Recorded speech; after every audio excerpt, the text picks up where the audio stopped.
Mr President, our state, our country and indeed our globe has faced an extraordinary year. And this budget is certainly being delivered in circumstances unique in living memory. I recognise the challenge that has been faced by our state government in terms of health, social and economic crises that we've experienced this year. And I note the challenge of presenting a state budget in response to these circumstances. Tasmanian economist Saul Eslake, in his budget analysis, noted that this budget, and I quote, has been presented in circumstances which are radically different from those which have confronted any Tasmanian government in living memory. And that also means that it should be judged by different criteria from those which I and other economists and commentators have used in assessing previous budgets. Mr President, I agree with Saul Eslake on this. I believe we should judge this budget against different criteria, not just from an economic perspective, but equally from a community and a social perspective. And that is the approach that I have taken in noting the budget today. Rather than dive into the weeds of the budget, today I'm going to reflect on its broader context and impact. And from that perspective, I'm also going to suggest 2 commitments the government should consider making in the interests of accountability for this budget and its impact, and for those that will follow it. The Premier opened his state budget speech referencing the 20th century tragedy of World War II as the most recent global catastrophic event, comparable in some measure to the coronavirus pandemic we face today, and understandably so. Just as Tasmania relied upon 20th century approaches to deal with crises such as World War II and the Great Depression, and that was with projects such as Ogilvy Scar to stimulate the local economy and create jobs. My concern is that the Gutwein government also appears to still be stuck in the trenches of the 20th century with their thinking and construction, and with their thinking and their reliance on construction that we see very evident in this budget. And indeed, Tasmania rather needs an innovative and inclusive 21st century plan to take us forward from the circumstances that we find ourselves in now. Mr President, I think it would be fair to say that in some measure I was disappointed in this budget. Not necessarily because of what is in it. There are a good many positive things in it, but rather because of what it's missing. And I think that's what it's missing is a vision for our state, a bold actions to transform the circumstances of Tasmania and its communities. It's missing an approach that would match our aspiration, which I think is shared at this time when we look ahead and imagine where we might go to from here. Perhaps, though, it's too much to ask that we be visionary and transformative at this time when we're still grappling with a pandemic. Realistically, because of the delay in delivering this budget, we're nearly halfway through the financial year to which it relates, and much of the spending on initial emergency responses has and is occurring. And I acknowledge that we're still somewhat on the hop in reacting and responding to the initial crisis. But I do find myself in agreement with the comment from the TCCI made after this budget that this budget could have been more creative and disruptive at this time.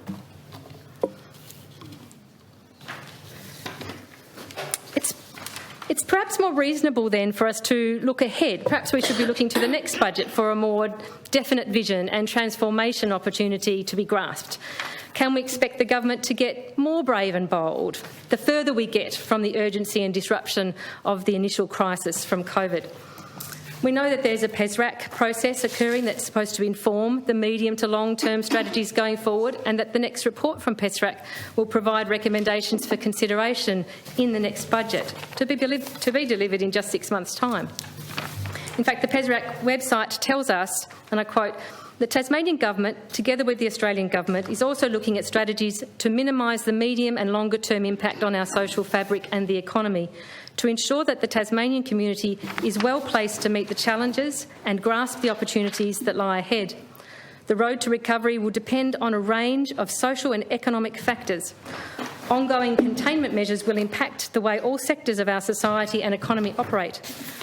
We need to plan for a different future and look for opportunities to build a stronger Tasmania together.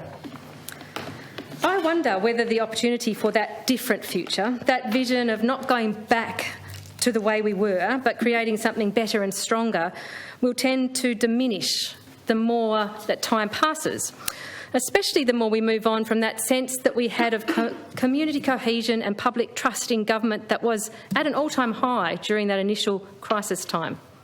If we wait, does it become less likely that we will see bold vision and aspirational transformation? Are we more likely to see cemented in business as usual?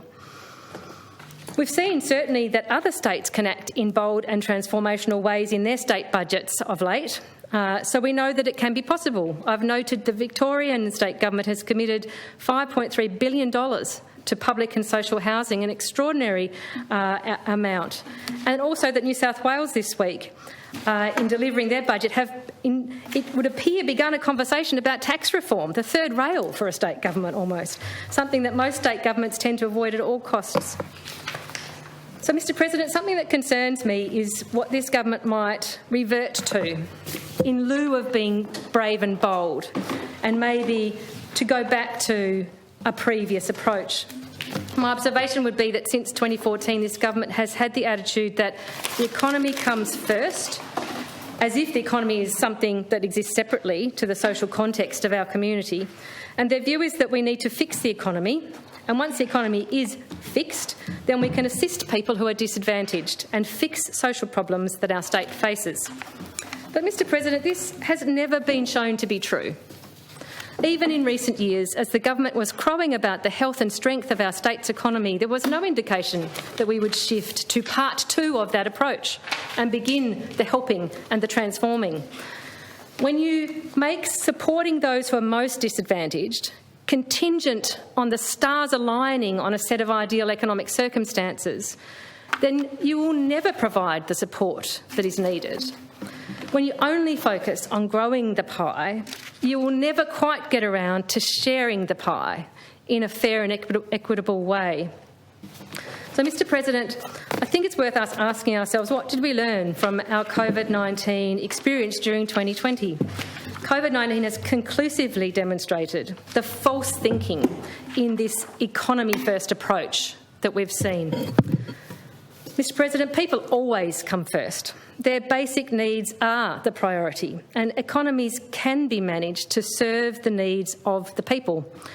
It's important to consider what we learned from COVID-19 this year, as that's the overwhelming context in which we consider this budget. We learnt that health and wellbeing is the priority above all else. We can manage to upend virtually every aspect of our lives, our jobs and our economy to protect our health and wellbeing in our communities when we need to, when we feel there's no other choice. But, Mr President, there should never be any other choice. Strong, healthy people are the core of a successful community. We learned from COVID-19 that in a time of crisis, if we leave anyone behind, our whole community is at risk. Our communal success is limited by the barriers and risks faced by those who are least amongst us. This is true under normal circumstances too, but we more readily ignore it then and allow people to be let go by the wayside. I think these crucial lessons were there for us in COVID-19 when we were able to grasp them in mere moments, actually, as the crisis emerged and respond accordingly. The PESRAC interim report acknowledged the fundamental importance of wellbeing in our community. It said, in developing our first phase recommendations, we have considered the impacts on all aspects of people's lives. We see wellbeing for Tasmanians as a key measure of our recovery. A wellbeing focus balances the importance of things that make a good life in Tasmania. These include having a job or income security, accessing the basics such as food and housing, being healthy, loved and safe, having access to learning, connecting with culture and family and participating in all our state has to offer. A key question for us then, has this government learned the lessons of COVID-19 and grasped the opportunity in this budget to be transformative? There's certainly a hunger and an aspiration for this in the Tasmanian community, and we can see that again. PESRAC reported to us in their interim report where they say, a survey by the University of Tasmania suggests that many people are hoping that a different Tasmania will emerge as part of the recovery process. Respondents strongly supported improvements in affordable housing, healthcare, education and sustainability.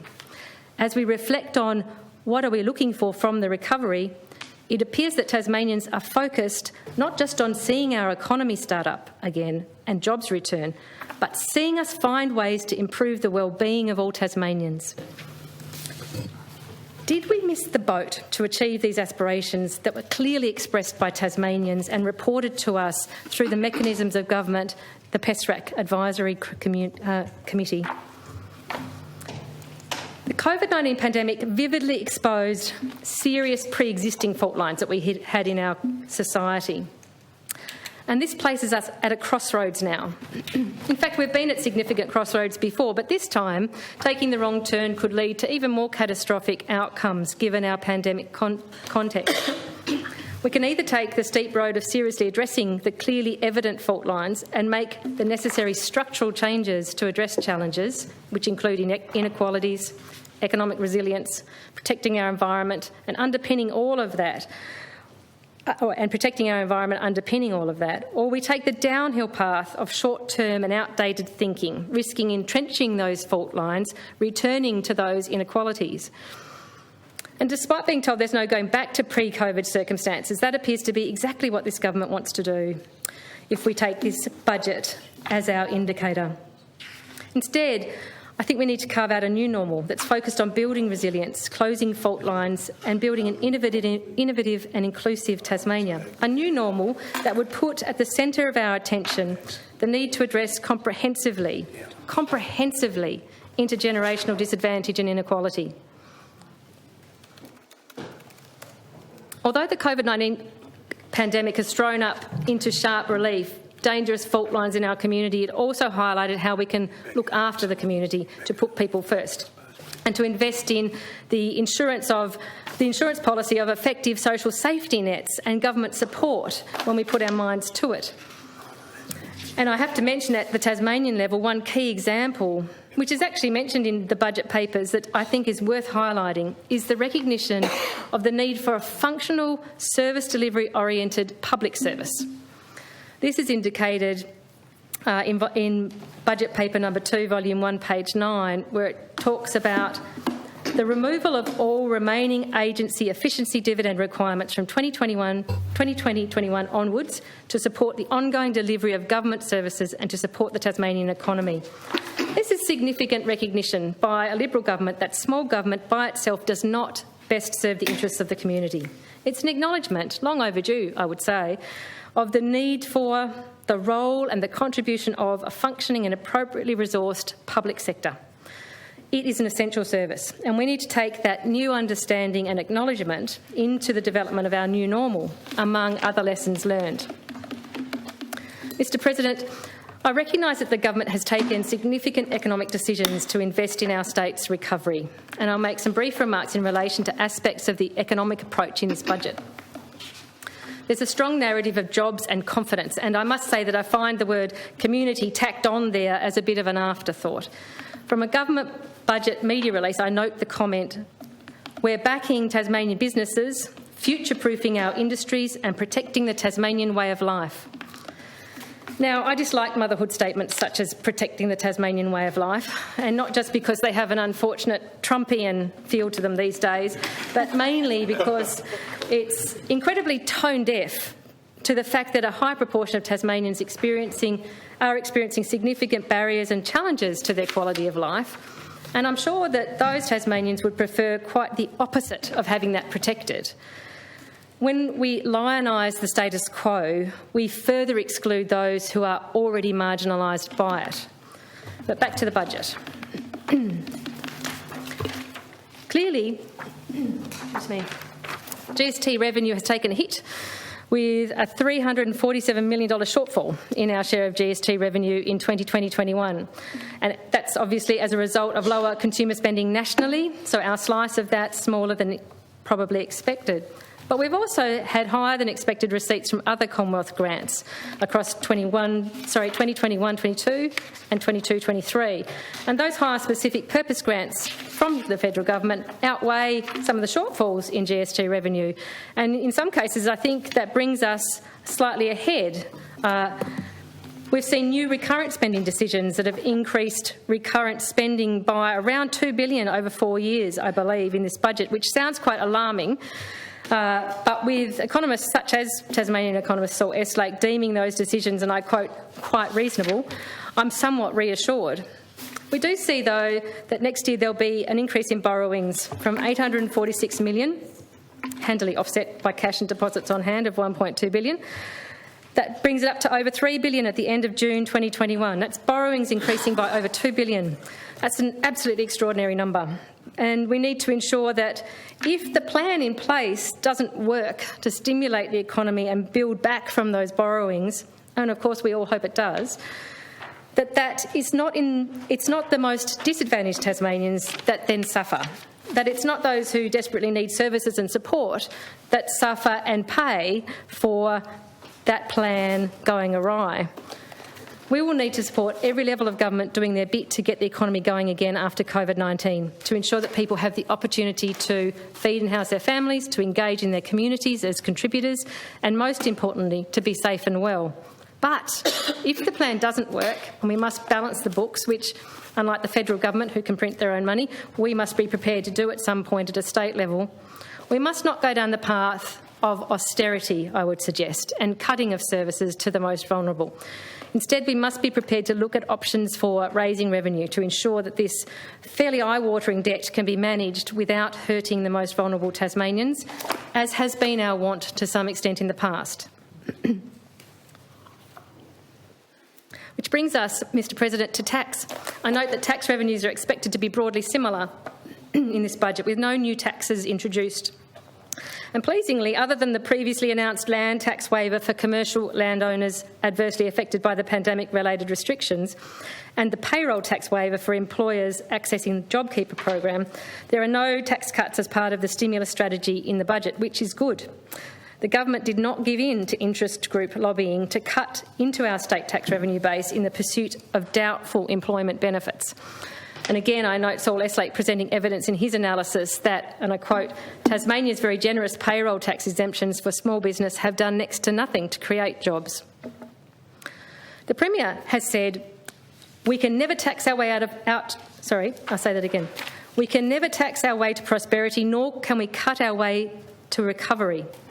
However, we are unlikely to rebalance through economic growth alone. At some point, we will likely need to contemplate either higher taxes or cuts to services.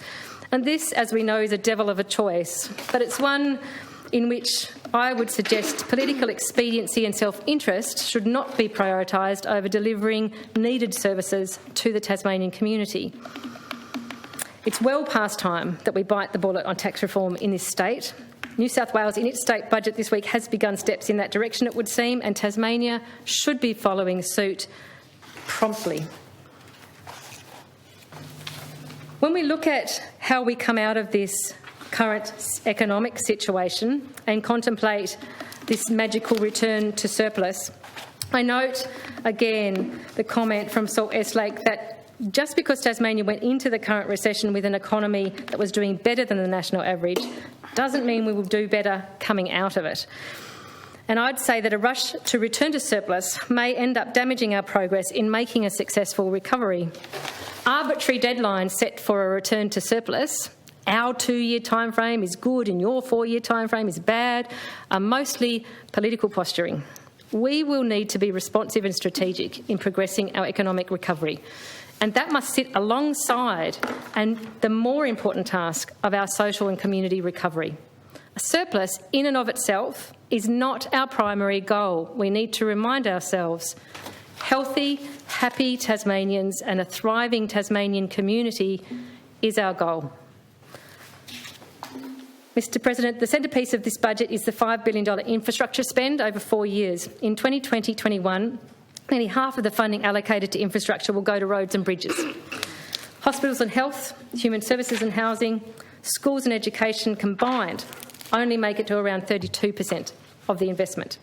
In fact, when we look closely, the additional infrastructure spend is quite modest. It's really only about $300 million of additional general government infrastructure spending that's been added since last year's budget. And I note that Saul Eslake's assessment of this modest additional spend is that it's probably okay, given that there are constraints on the construction sector's capacity to undertake these projects. This government, and actually, in matter of fact, all governments historically, because we don't need to be political about this, have a track record on spending budgeted infrastructure that's quite poor. Generally, the actual spend is around 70 to 80% of the budgeted amount.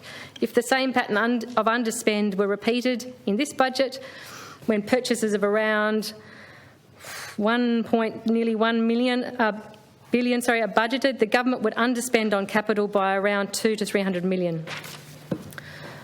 What, I wonder, will ensure that we can deliver on this plan and get the full intended benefit from it?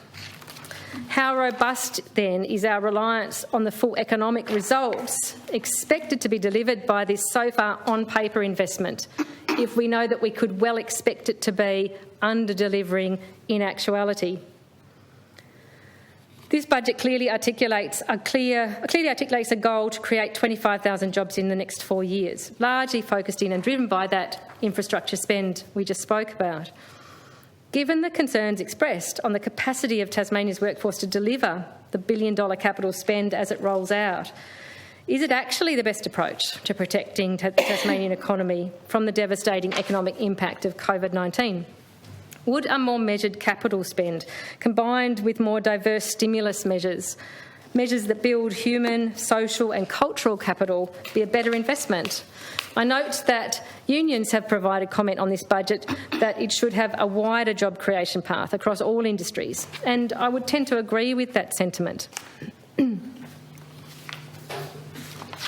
If the objective is supporting employment, would there be a more balanced way of investing in the Tasmanian economy and community, something less solely focused on male-dominated industries, for example?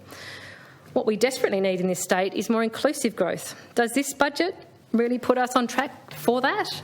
I think I'd say no.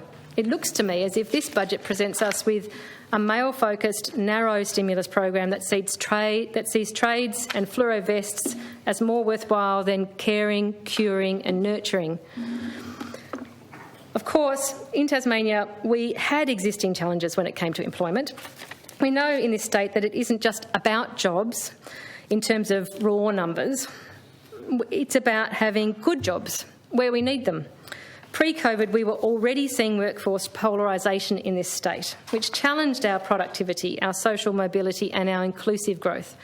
And along with that polarisation, we were experiencing low wage growth, increasing underemployment and Tasmanians having less opportunities for career progression from lower skilled jobs to develop their careers.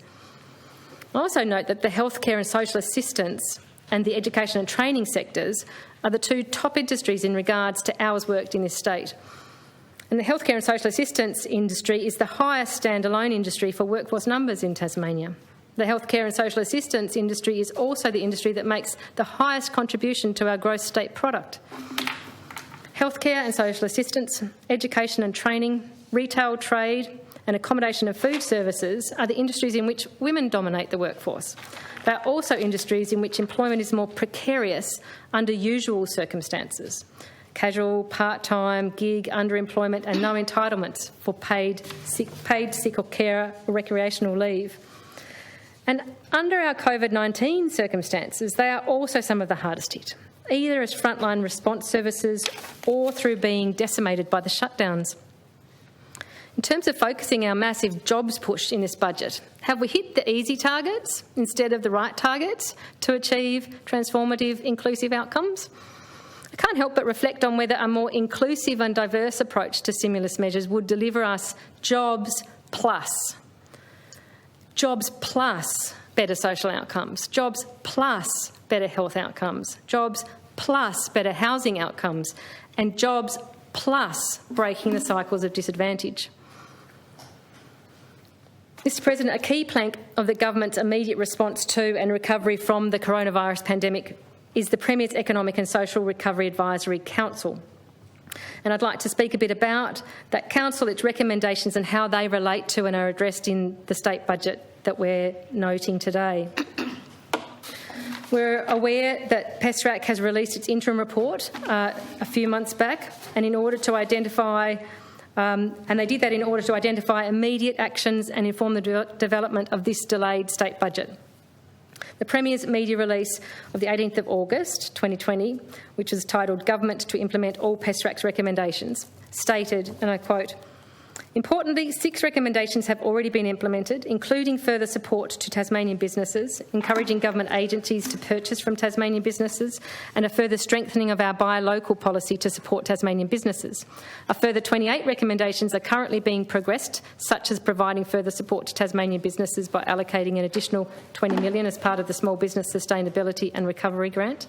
The remaining 30 recommendations proposed by PESRAC will also be supported by government and be implemented as soon as possible.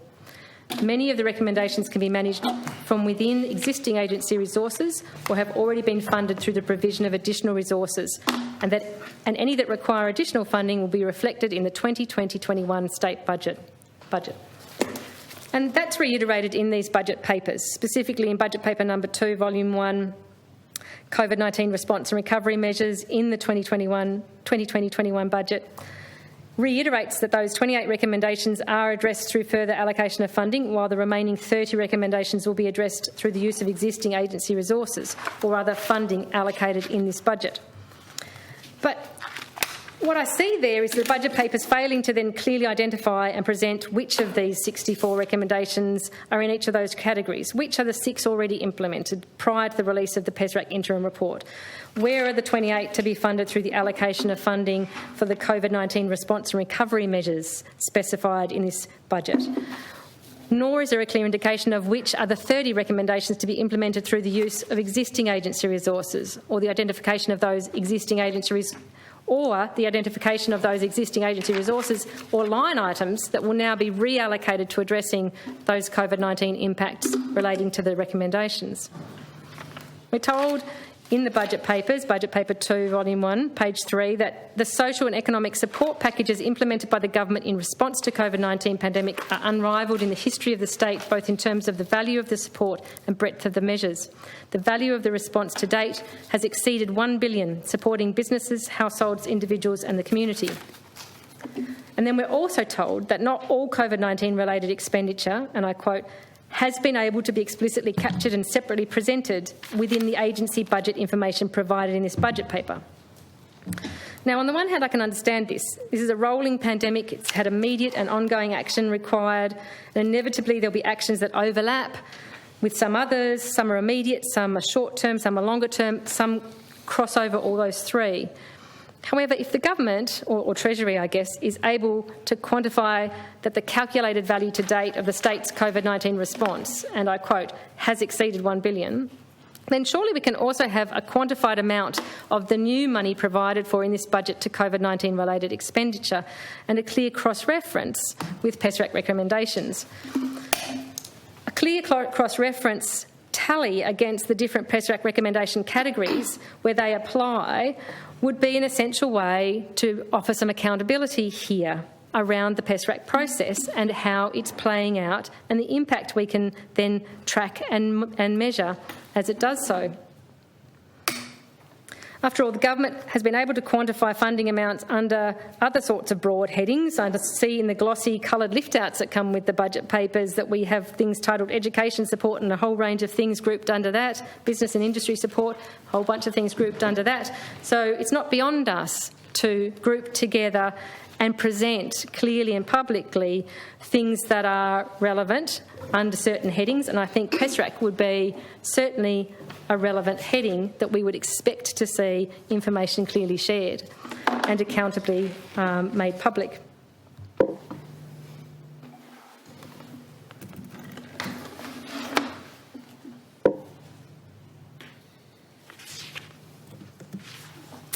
I'm going to skip through that part.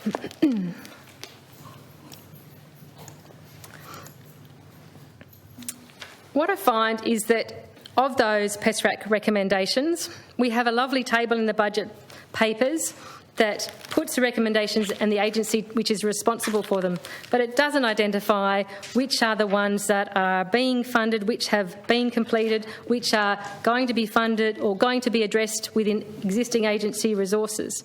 I don't see that level of detail, and I think that that's a failing, because I think we should be able to track this process and hold the government to account for it, and also celebrate its success and genuinely understand the impact it's had as we transition through this recovery process. I've made notes about a range of PESRAC recommendations that I've tried to track through and see where they land and where they're expressed, to see whether there is some clarity there. And I've struggled, to be honest, in most of them. Some are clearly, if you go looking for them, are clearly to be found, and others it's really quite puzzling. And I'll give you one example of that. When I look at PESRAC recommendation number 61, for example, and that's actually been allocated to Communities Tasmania, and that recommendation reads, the state government should develop and provide Tasmanians with a whole-of-population screening tool so the general public can check in on their mental health and seek help early if needed. This should be supported by a public awareness campaign to prevent long-term impacts and raise awareness of newly funded access points for help. That's an excellent recommendation. It's a really important one. But it wasn't necessarily easy to find in the budget papers. I was also puzzled that it was allocated to Communities Tasmania. I thought it would probably be mental health and in the health portfolio. It wasn't clear to me where it landed, whether it was going to be delivered with extra funding or whether it was going to be delivered through existing resources.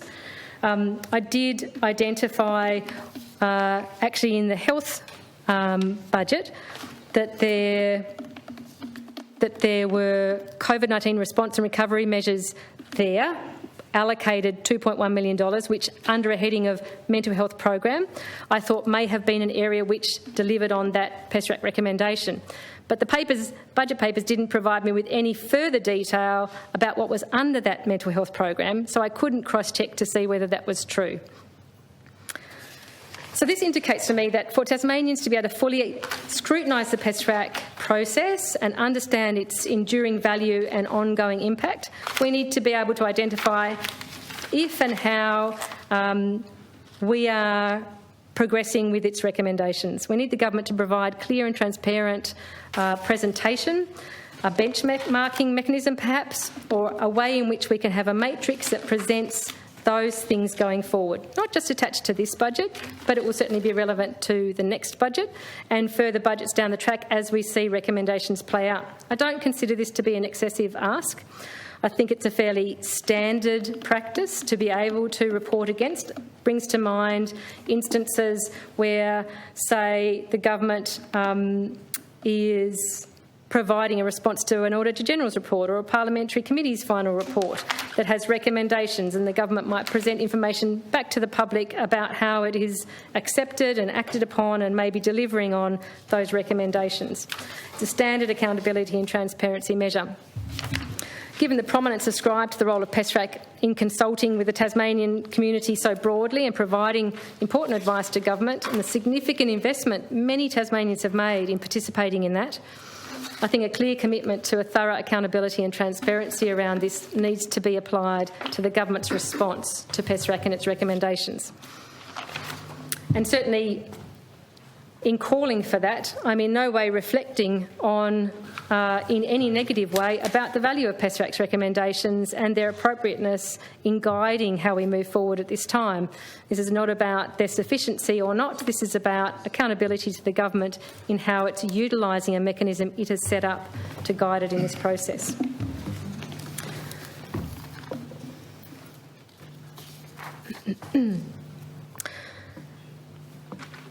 Mr. President, one of the things I'd like to spend a little bit of time talking on in relation to this budget is who's missing out. And I'd like to start that by quoting from the Tascos e-news that came out after the budget. The introduction in the Tascos e-news said this: however, despite widespread acknowledgement across the political spectrum that a healthy population is the essential ingredient of a healthy economy, there remains a heavy emphasis by government on public and private infrastructure, such as roads and buildings, as a means to short-term economic recovery. While an investment in roads and bridges will produce infrastructure to get us where we need to go more safely and efficiently, it's a direct investment in our greatest asset, our people, that sits at the heart of Tasmania's successful recovery, rebuild and increased resilience. Now is the time for investment in the known solutions to entrenched issues that have been a handbrake on Tasmania's prosperity, such as a lack of affordable housing, poor access to healthcare services in regional and remote communities, and rock-bottom digital and adult literacy rates. Solving the long-term issues that have plagued our state for generations can be done should the government make it a priority.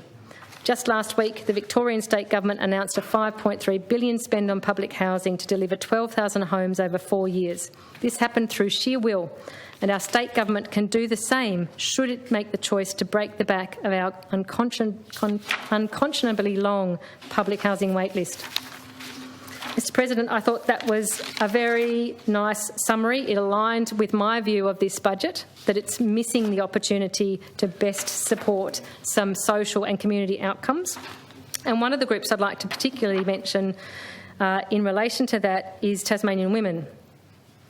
There's a growing consensus that the pandemic has left women, more than men, economically disadvantaged through unemployment, underemployment, reduced incomes, increased work insecurity, greater household and family demands, and increased risk of family violence. The PESRAC interim report, in fact, acknowledged this. It said, in many ways, women have been disproportionately impacted by COVID-19. The reasons for this include women heavily dominate the industries that are on the front line of the COVID-19 crisis, including healthcare, social assistance, education, retail and cleaning. Social norms mean women are more likely to take on additional household and caring responsibilities arising due to COVID-19, such as homeschooling and caring for older family members, those with a disability and those who are unwell. Women are overrepresented in casual work as well as in industries that are suffering in the crisis, such as accommodation and food services, which makes their re-employment opportunities vulnerable depending on how those industries recover. And a higher proportion of women have lost jobs compared with men. Between March and May, female employment in Tasmania fell by 8%, while male employment fell by 6.9%. While more women lost full-time employment than men, total employment lost by men and women is broadly the same. I think it's also worth noting the impact of women also in some other areas in terms, say, of education. We had ABS data released earlier this month which revealed a 7% drop in the 2020 number of women enrolled in Australia's tertiary sector, universities and some vocational courses, compared with the 2019 figure. That's a reduction of 86,000 women nationally. For the same period, there was a drop in male enrolment of 21,000, equating to a 2% reduction. This is a highly gendered pandemic, Mr President. It's now very evident that the obstacles it presents to women are tangible and significant, and we do need to take into account a gendered approach to our recovery and rebuilding. And I know that example I just gave around the tertiary sector in many cases relates to being a federal responsibility because universities are a federal responsibility. It's an indicative example and it has real flow-on ramifications here in Tasmania. So we need to assess whether the state government is pulling the appropriate levers in this budget to address all the worrying components of what we've had identified as being a pink recession when reimagining and constructing our new normal from this circumstance. Later in PESRAC's interim report, they also say the health and community services sector is dominated by female employment and therefore additional resources that have been deployed into this sector in response to COVID-19 will contribute to potentially creating additional jobs for women. As with all employment, the most effective way to rebuild the sectors that have higher levels of female employment and continue to be adversely impacted will be the unwinding of the COVID-19 suppression measures. So the PESRAC interim report made recommendations specifically in relation to women. It's on page 60 of the interim report. And they are recommendation 47, the state government should support further industry programs to enhance workplace cultural change and development pipelines for women. Recommendation 48, the Tasmanian state sector should increase traineeship pipelines within government and maintain at least gender parity in recruitment. And recommendation 49, government agencies should embed flexible working arrangements delivered successfully through the COVID-19 suppression period to support the recruitment and advancement of women in the state service. So what have we seen in this budget? The government would say it acknowledges the disproportionate impact and is seeking to address it. But I'd say the efforts they've made are barely lip service. Getting women into construction. And I can only think in relation to that when the only tool you're willing to use is a hammer, everybody needs to look like a nail. And that's unfortunate. We need to remember that while not bad in and of itself, isn't enough. It's certainly not enough to deliver on the PESRAC recommendations, let alone what we could think of beyond those first interim recommendations as being required. It's not just about getting women trained and qualified and technically able to enter an industry. It's about ensuring that that industry is ready and receptive and appropriate and safe for women to enter. It's a good start to see the government acknowledging that support needs to be provided if we expect women to take up non-traditional employment, and that we can assist women into those sectors and begin pioneering a new normal. But to solely rely on that, I think, risks appearing tokenistic. And it also risks kicking down the road the actual delivery of outcomes for us, because it takes a while to get trained up and to get fed through a pipeline into a non-traditional industry. And there's only certain women in our community who are going to find that to be an appropriate and palatable way forward.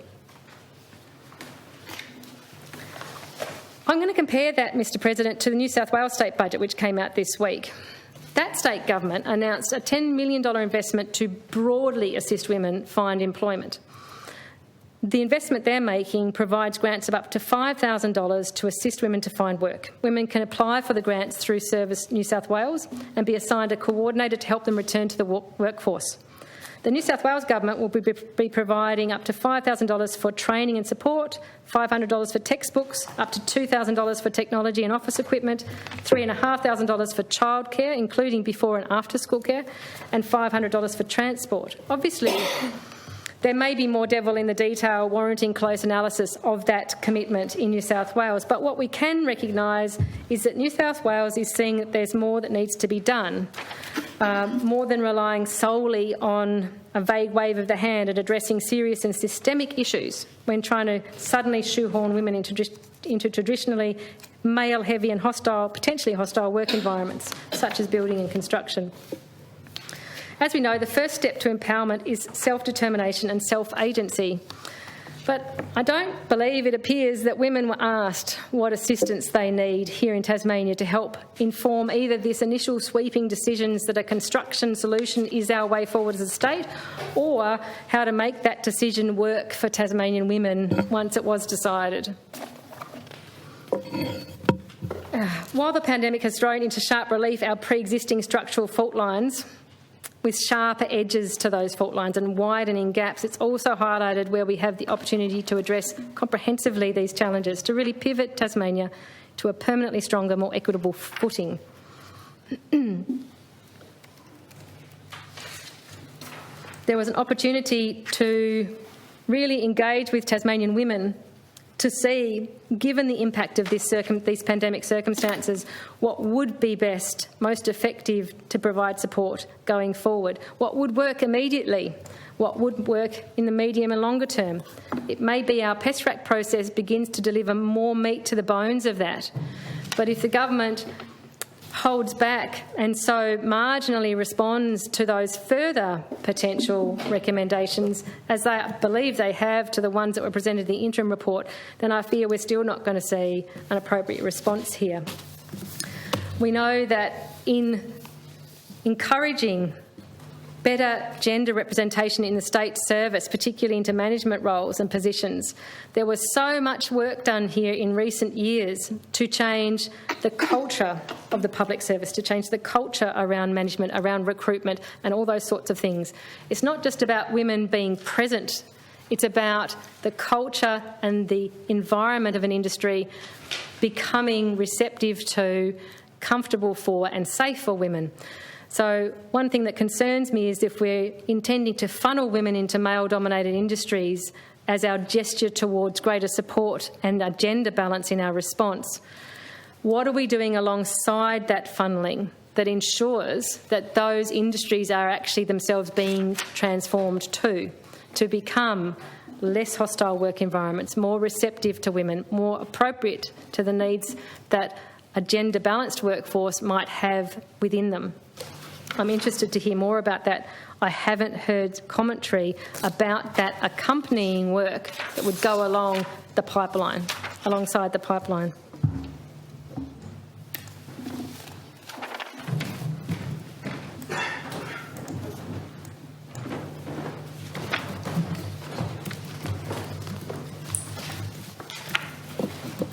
Mr. President, I find one of the interesting catchphrases from this budget has been about the glide path. And when I think about gender in relation to this budget and think about what it provides and doesn't provide for women, I wonder whether this budget is the glide path that Tasmanian women were looking for. And I can't help but think not. What then to do about that? How do we better hold ourselves to account? Now, nationally, we know there have been calls for the reinstitution of a federal budget gender impact statement, which had been initially introduced under the Hawke-Keating government back in the day, but which disappeared under the Abbott-Hockey government. And as we move forward in this state and develop Tasmania's new normal, I think it would be highly beneficial to have our own state-based gender impact statement accompanying the state budget and the interim fiscal statement updates. According to national political commentators, gender-responsive budgeting, and I quote, could make a substantial contribution, documenting the extent to which investment in childcare and other services is more likely to create jobs and jobs for women than spending on construction. And further, it's worth noting that almost half of the 37 countries in the OECD now have some form of gender budgeting. The former head of the International Monetary Fund has declared it good budgeting. So here today, I'm calling on the Tasmanian Government to move beyond narrow and tokenistic efforts to support Tasmanian women, and I call on them to start the task by holding themselves to account by instituting a gender impact statement on this and every future budget. That would actually be a genuine way that we could know and have confidence in the fact that we're delivering for all Tasmanians and that we're planning for all Tasmanians going forward. Mr. President, I would now like to briefly mention some other groups I believe who've been overlooked in this budget. In some ways, the early months of the COVID-19 crisis were a time of real relief for people who were already marginalised and experiencing disadvantage. Through things like our higher social safety net payments, there are many people, and certainly many Tasmanians, who found that their basic needs in life, their needs for certain support services were alleviated by those early measures. Some people had access to the basics in life, things that we would consider essential to a dignified life, had access to those for the first time in years.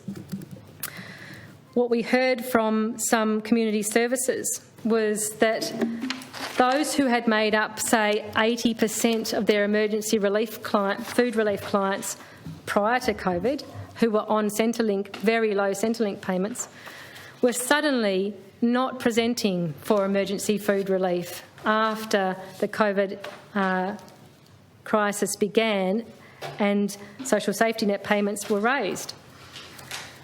What that shows us is it was never possible to live on some of those very low amounts prior to COVID.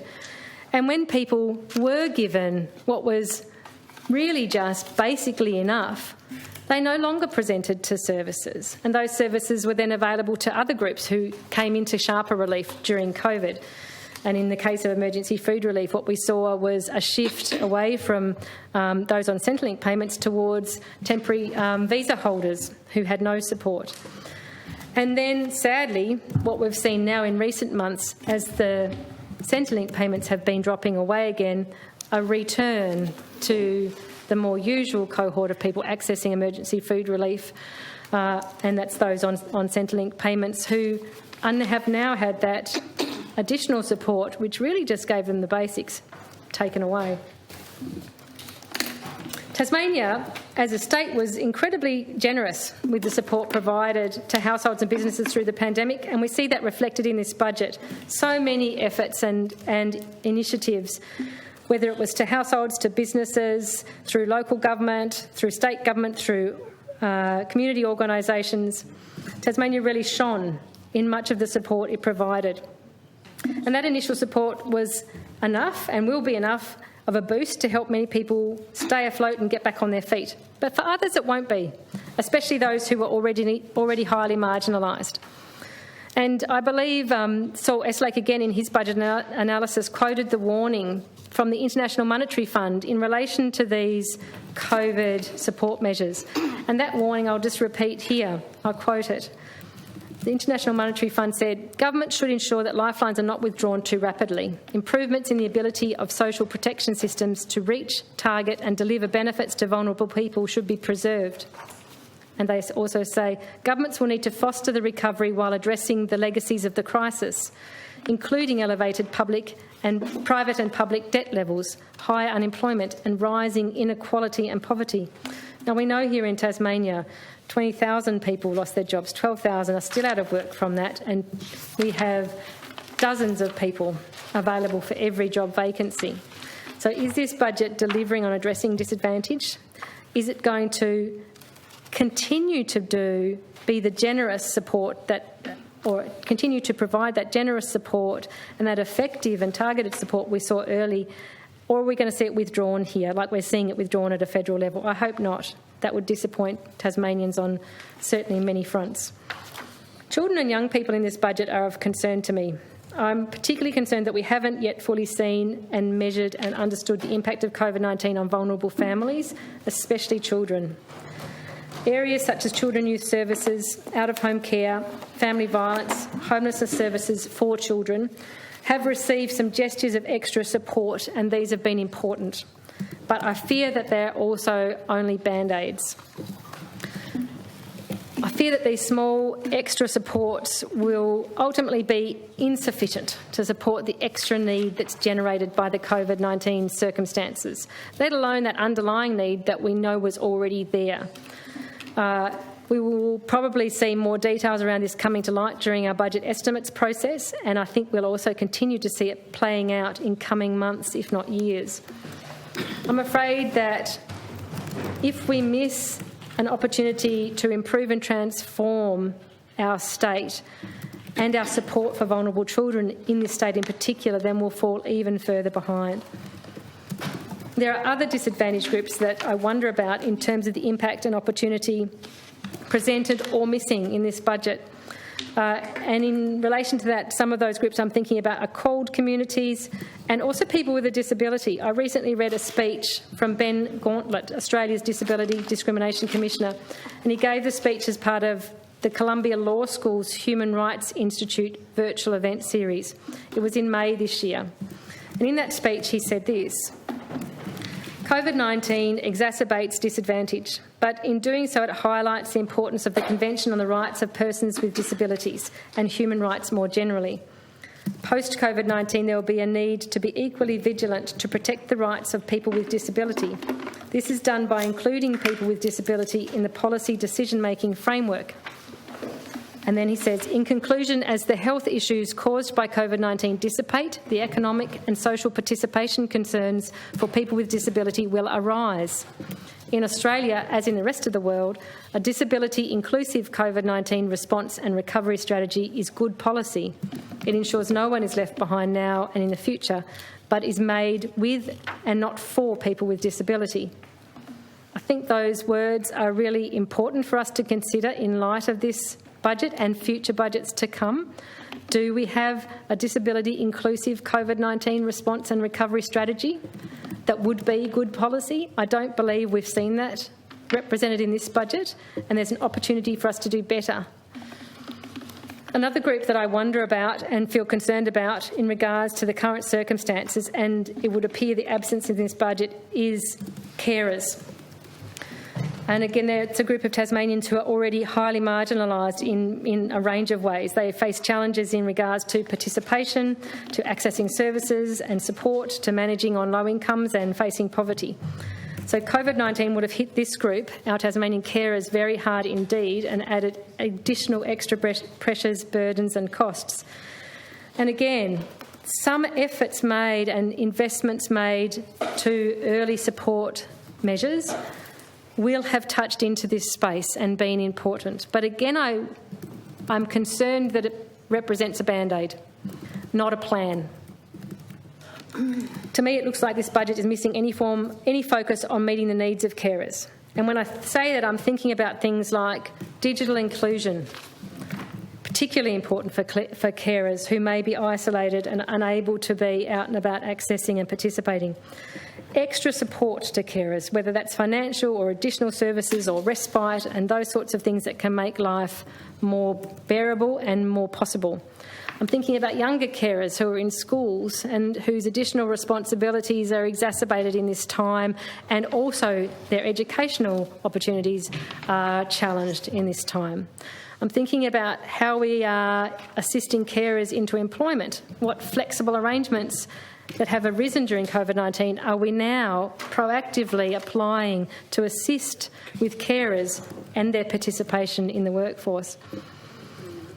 Another group or another matter that I wonder about too, that I don't see well represented in this budget, that I hope we may look ahead to doing better next time, is around meeting the demographic challenge that we know and have known for a long time we face in this state. Our population ageing is a significant challenge. It has been for quite some time, particularly for our regional areas. So where in this budget is the strategic medium to long-term planning and investment to meet that demographic challenge that we face as a state, especially in regional areas and especially now in COVID-19 circumstances? Many local government areas in the state will find their ageing populations restricting their economic and demographic future, being a factor that must be considered as we see progress from here and recovery and rebuilding playing out. So where is the proactive policy planning and purposeful interventions to address this?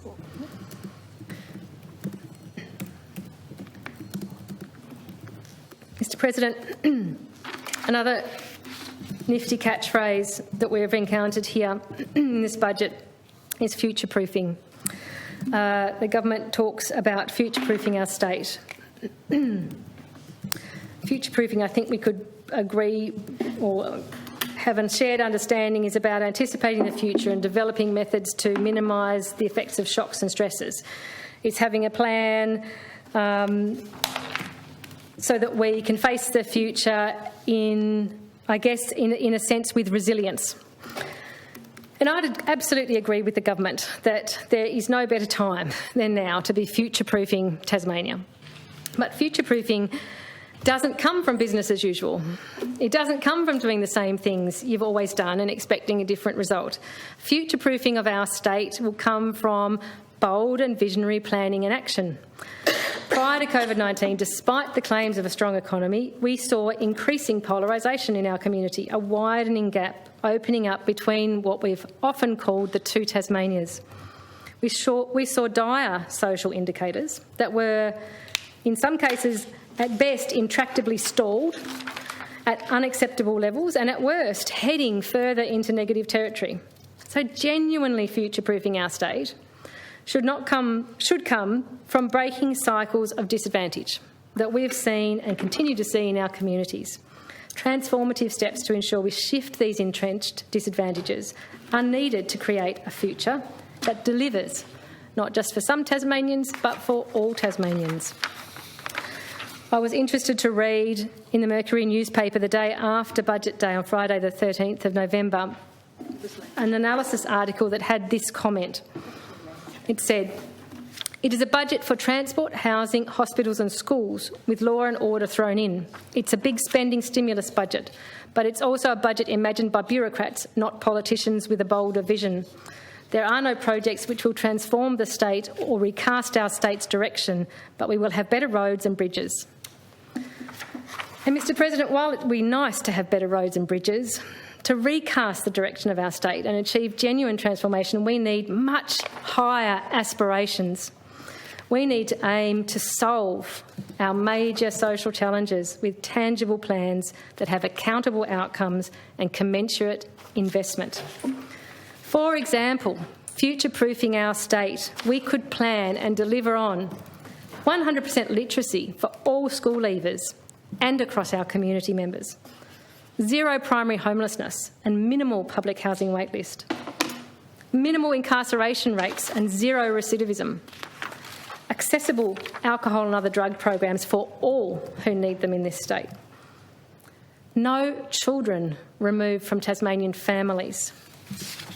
A commitment to even one of those would be genuine future-proofing for Tasmania. But in this budget, real social future-proofing is not evident. It's an afterthought. My observation would be that this reflects the approach of this government that we've seen since 2014, that social challenges come a distant second to be given attention once the economy is fixed, whatever that may be. We've seen that this kind of thinking has been turned on its head by COVID, and I have to wonder why we would return to discredited approaches rather than making the most of this opportunity to reimagine our state. Mr President, in conclusion, we are presented with the need to create a comprehensive vision that's firmly underpinned by social policy, economic policy, strategic industry policy, industrial relations and education and training policy. That vision needs to be an expression of our aspirations for our state. What sort of community do we want? What sort of lifestyle do we want? What sort of economy do we want? What sort of jobs do we want? We can't just skip to the last part about jobs and pray that the other questions are magically answered. Mr President, I'm looking forward to delving into the weeds of this budget next week during budget estimates, which will be really important to drill down and gain further insights into the details. Having made my comments today, I do, though, especially want to say thank you to the Premier, to all the ministers and to the departments that sit behind them for their leadership and the work they've done this year to respond to the crisis that we've faced. And I have focused today on speaking about the ways in which this budget, I feel, falls short. And I recognise, though, that the work that's gone into developing it sits around what we would agree is a shared intent that we all hold to see our state recover and thrive. While I'm talking in relation to this budget, I do also want to recognise and thank the local governments in my electorate, which is the City of Hobart and the Kingborough Council, and for the work they've done to support our local communities. Also, I'd like to thank the community organisations in my electorate who have provided support to the communities and the people who have needed it, both in my electorate and throughout the state. I'd also like to thank all the small businesses who've struggled through and managed to stay afloat this year, and wish the very best to those who are still struggling to do so. I'd like to give my particular thanks to the public servants who've kept government services and the governance of our state ticking along, adapting, rising to the challenges of shutdowns and social distancing, and continuing to support the Tasmanian community. And finally, in particular, I'd like to thank frontline workers in the health sector who have really faced the most daunting challenges and the highest risks. We're not there yet, but we're getting there. Mr President, I note the budget. The question is that the budget papers be noted. The honourable member for Hobart. Thank you, Mr President. And it's been interesting to hear the various offerings by